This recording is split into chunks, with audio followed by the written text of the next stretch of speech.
Recording in progress.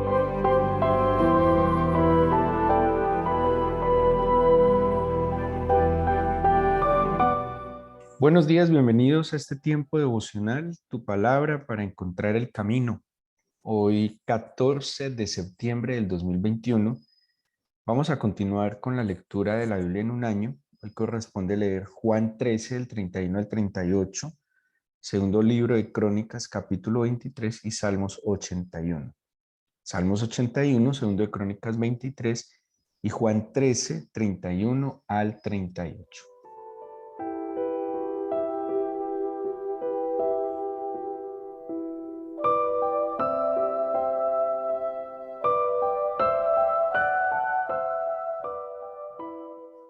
Y vamos a ubicarnos en el Evangelio de San Juan. El Evangelio de San Juan, cuando alguien llega o está recién llegado a la iglesia, generalmente se le recomienda leer el Evangelio de San Juan y las epístolas de San Juan.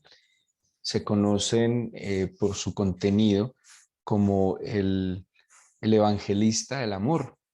Em, y muestra una característica esencial del Señor Jesucristo, que es precisamente su amor. Tiene un lenguaje asequible, extraordinario, es un evangelio y sus cartas también de una profundidad, mostrando al Señor Jesucristo no solo como el siervo de Dios, no solo como el enviado del Señor, sino como Dios mismo.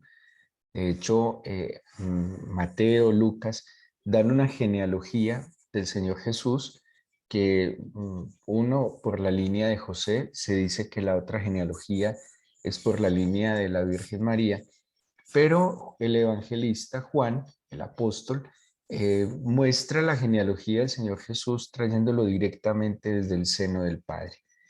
Cuando Juan, tomando como ese principio, ese inicio, ese génesis en el capítulo 1, llevando al Señor a la misma eternidad.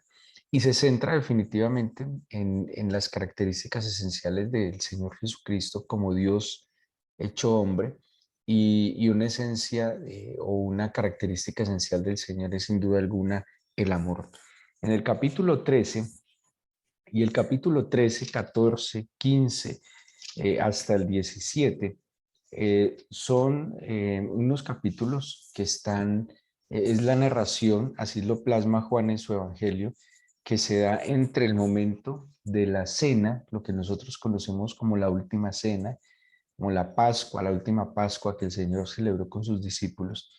Y este diálogo se da entre la cena en el aposento alto, el camino hacia el Monte de los Olivos y el momento en que el Señor Jesús es arrestado. O sea que el contenido de estos capítulos tiene que tener una esencia, una sustancia extraordinaria, porque de alguna manera son las últimas instrucciones o las instrucciones que no se le podía olvidar a los discípulos, puesto que eran las últimas horas que el Señor estaría con ellos antes de ir a la cruz.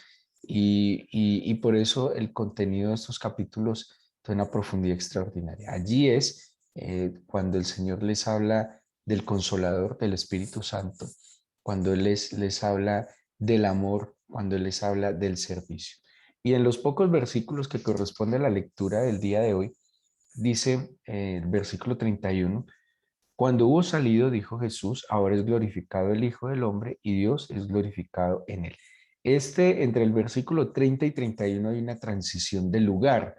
En el 30 habían terminado la cena o estaban terminando la cena, y en el 31 salen del aposento alto. O sea que estas palabras que vienen a continuación son como las palabras que el Señor Jesús les transmitió en el camino desde el aposento alto hasta el Monte de los Olivos, hasta el huerto Getsemaní. Dice entonces, cuando hubo salido, dijo Jesús, ahora es glorificado el Hijo del Hombre y Dios es glorificado en él. Si Dios es glorificado en él, Dios también le glorificará en sí mismo y enseguida le glorificará. Hijitos, aún estaré con vosotros un poco. Me buscaréis, pero como dije a los judíos, así os digo ahora a vosotros. A donde yo voy, vosotros no podéis ir.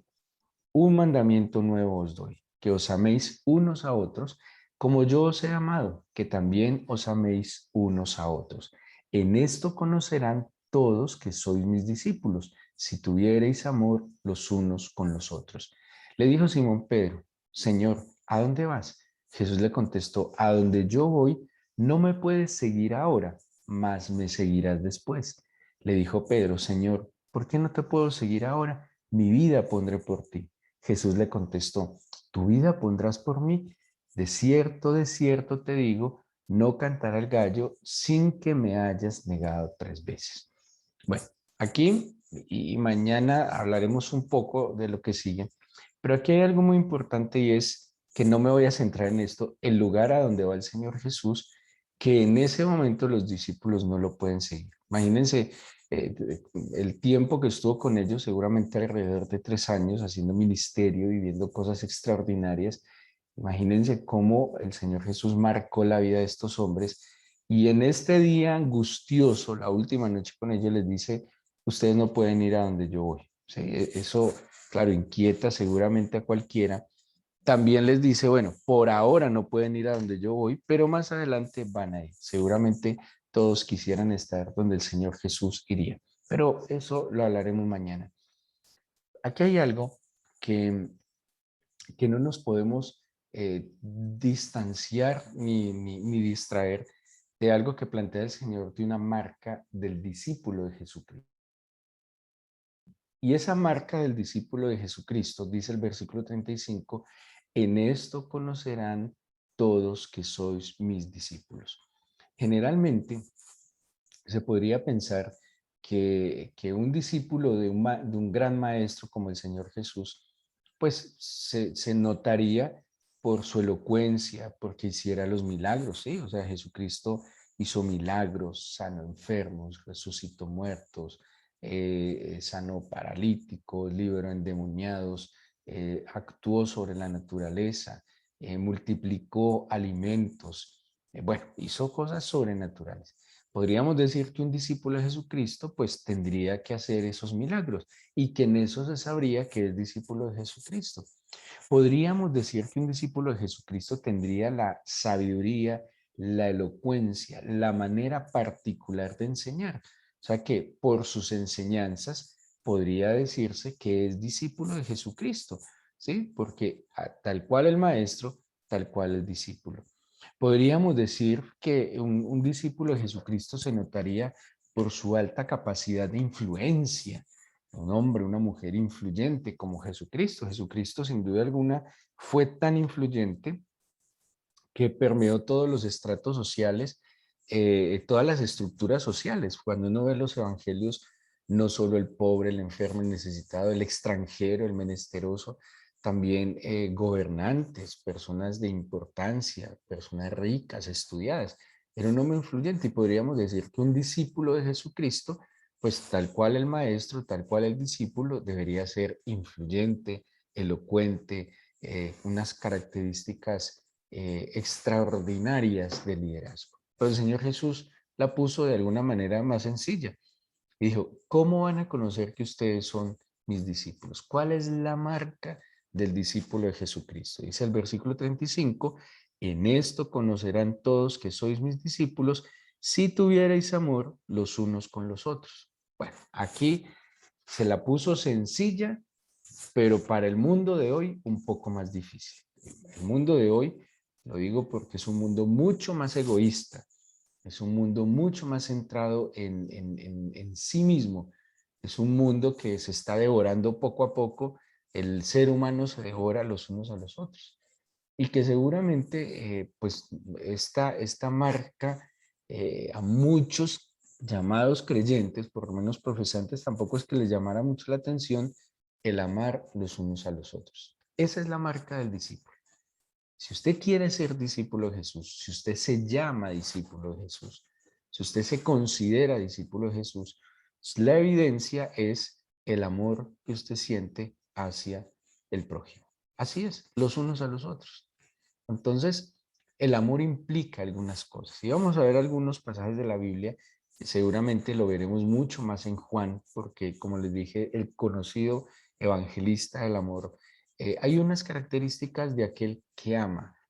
Aquel que ama a su prójimo, ojo, porque no dice que te ames a ti mismo, que ames la naturaleza. Claro que sí, pero dice que ama a su prójimo.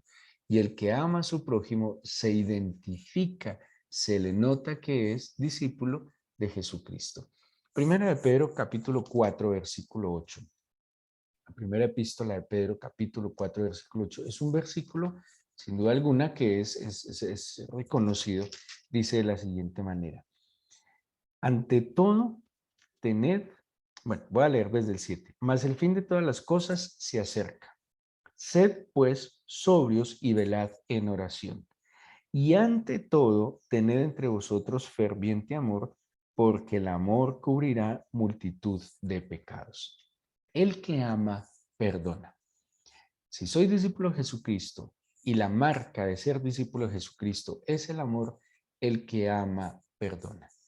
Un discípulo de Jesucristo que no perdona, un discípulo de Jesucristo que guarda enojo en su corazón, un discípulo de Jesucristo que guarda resentimiento en su corazón, no ama, porque estar resentido contra alguien es un derecho que yo tengo porque me ofendieron, pero perdonar es renunciar a ese derecho que tengo de estar ofendido.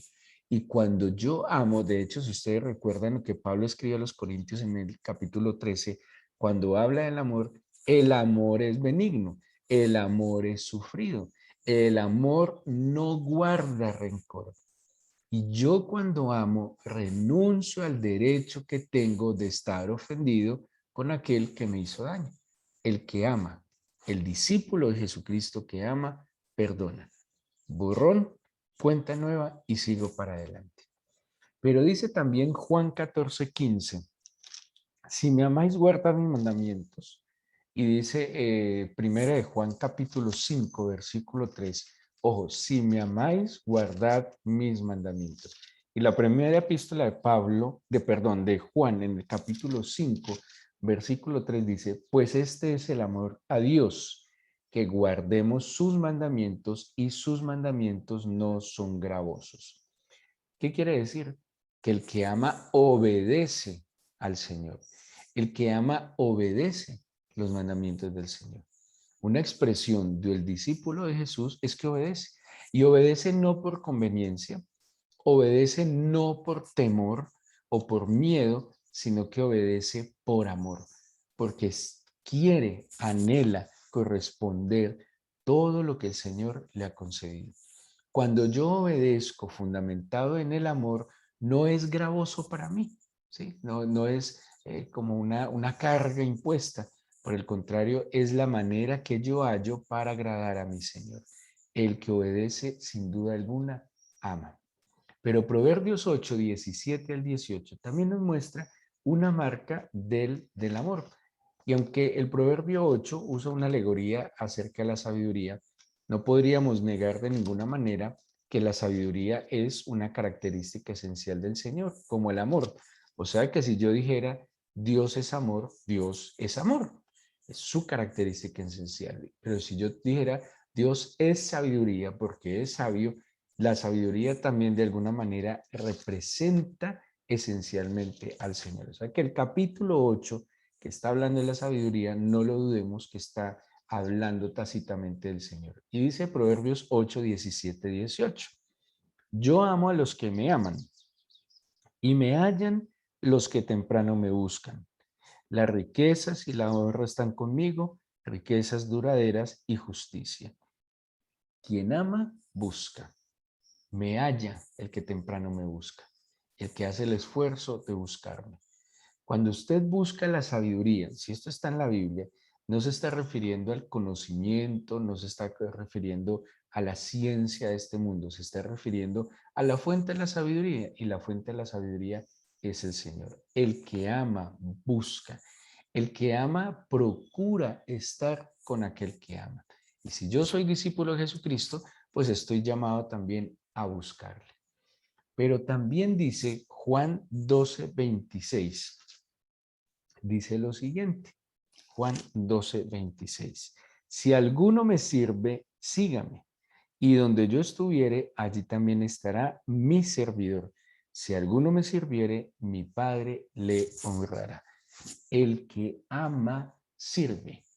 El que ama primero le sirve a Dios fundamentalmente, pero el que ama también le está sirviendo a su prójimo. Me voy a leer unos versículos extraordinarios que nos muestran esa marca del amor.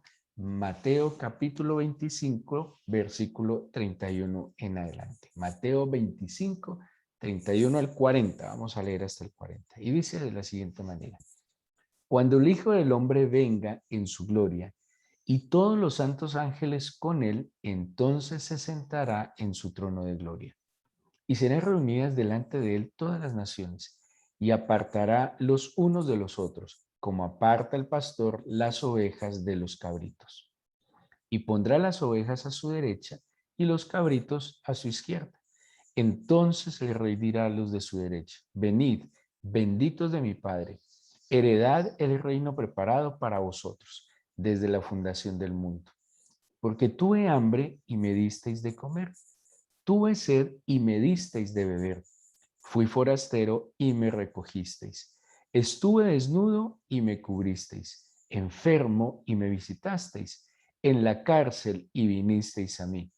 Entonces los justos le responderán diciendo, Señor, ¿cuándo te vimos hambriento y te sustentamos, o sediento y te dimos de beber?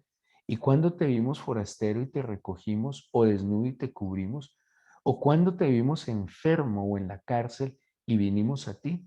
Y contestando el rey les dirá, de cierto os digo que en cuanto lo hicisteis a uno de estos mis hermanos más pequeños, a mí lo hicisteis. Extraordinario. Y pónganle, y miren la lista y hagan el chequeo de esta lista. Porque quien ama, quien experimenta el amor de Dios, quien anhela, quiere o se considera discípulo de Jesucristo, sin duda alguna, sirve al Señor como lo vimos en Juan 14:15, pero también, perdón, en Juan 12:26, pero también sirve a su prójimo, porque acuérdese que la marca del discípulo es que nos amemos unos a otros. Y por ejemplo, la epístola de Juan, la primera epístola de Juan, y redunda mucho sobre el tema. ¿Yo cómo puedo decir que amo a Dios si no amo a mi hermano? ¿Cómo puedo decir que amo a Dios que no veo y no amo a mi hermano que veo? Porque mi hermano es la manifestación del amor de Dios y es la excusa para que yo manifieste el amor al Señor. Y aquí plantea varias acciones que aquel que ama al Señor y ama a su prójimo hace. ¿Y qué es lo que ellos preguntan?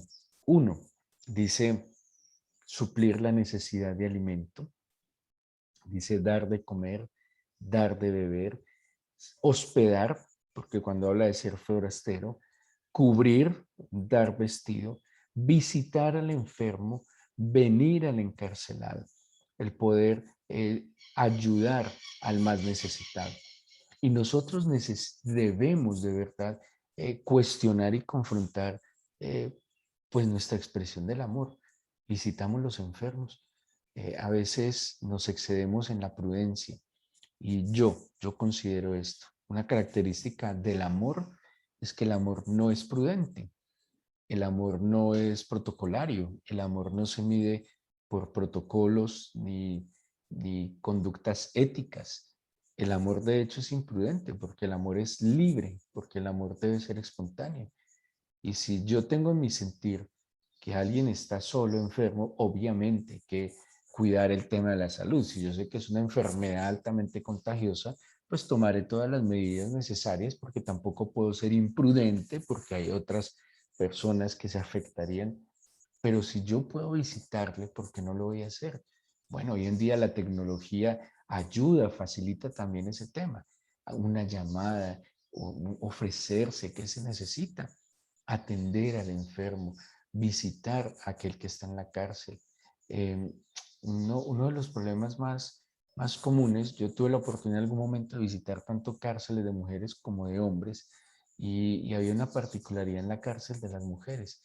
Las mujeres quedaban muy solas. Generalmente un hombre que iba a la cárcel ni su esposa ni sus hijas lo abandonaban, le visitaban cada semana. Pero una mujer en la cárcel generalmente se quedaba sola porque el esposo y los hijos no le visitaban. Y el desconsuelo y la soledad de esta persona, no solo pues padecer semejante situación, todos cometemos errores.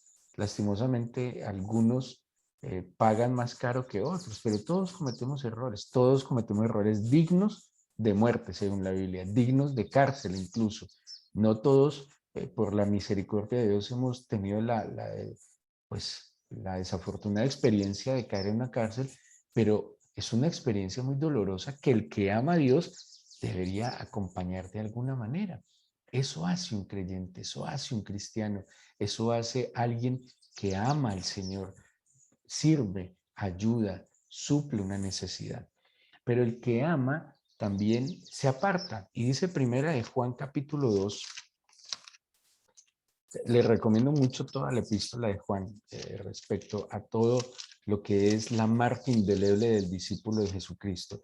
Primera de Juan capítulo 2, versículo 7 en adelante, dice: hermanos, no os escribo mandamiento nuevo, sino el mandamiento antiguo que habéis tenido desde el principio.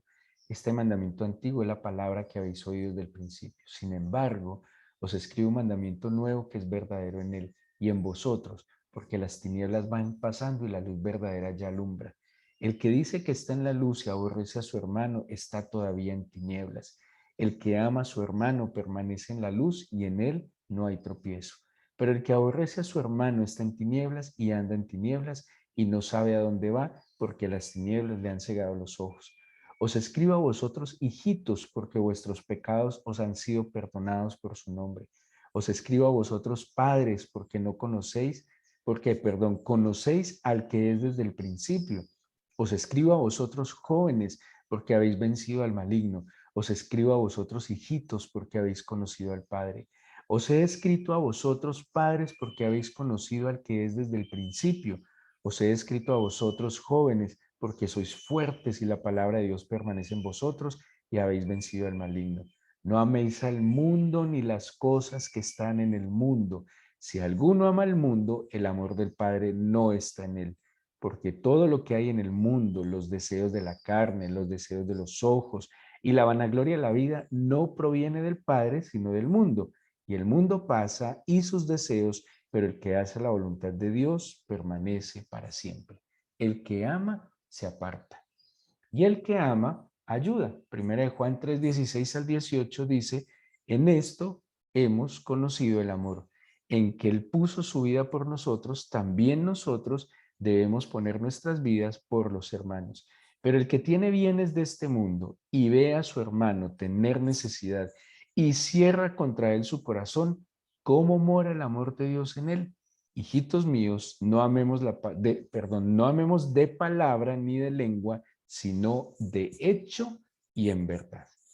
Así que ese mandamiento que el Señor, o esa marca, o ese estándar que el Señor establece para sus discípulos, que seremos discípulos en la medida en que nos amemos los unos a los otros, debería ser un derrotero de vida para nosotros, una bitácora de caminar en la vida.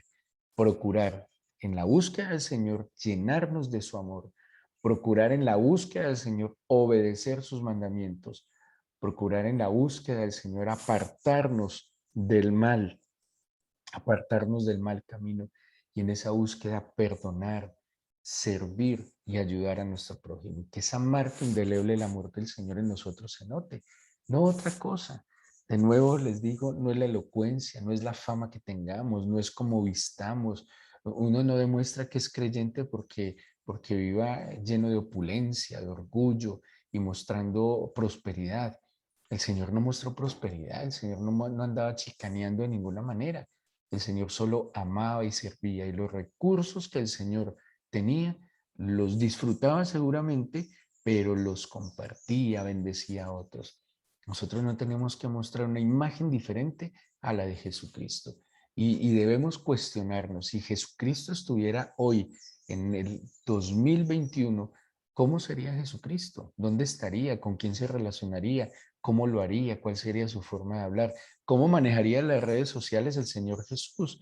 ¿Para qué las manejaría? ¿Cómo se serviría de la tecnología? ¿Cómo caminaría? ¿Dónde estaría?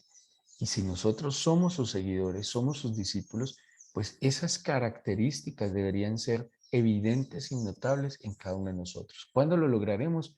Sigamos buscando, sigamos pretendiendo estar cerca de Él, sigamos escuchando su voz, luchemos por permanecer.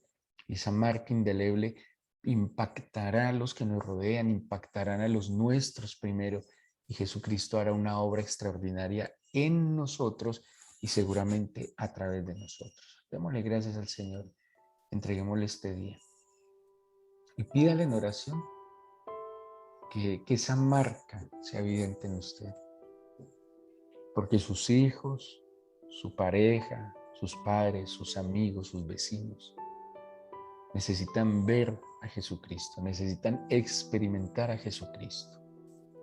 Y la marca indeleble de nuestro amado Señor es el amor, en esencia es el amor. De tal manera amó Dios al mundo que entregó a su Hijo unigénito. Dios es amor. Y todo acto que el Señor ha hecho por nosotros es fruto de su amor. Somos la evidencia del amor del Señor. Ese amor que perdonó, que libera, que sana, que restaura. Y si somos el resultado, el fruto del amor del Señor, estamos llamados a manifestar esa obra fundamental del Padre, del Hijo y del Espíritu Santo.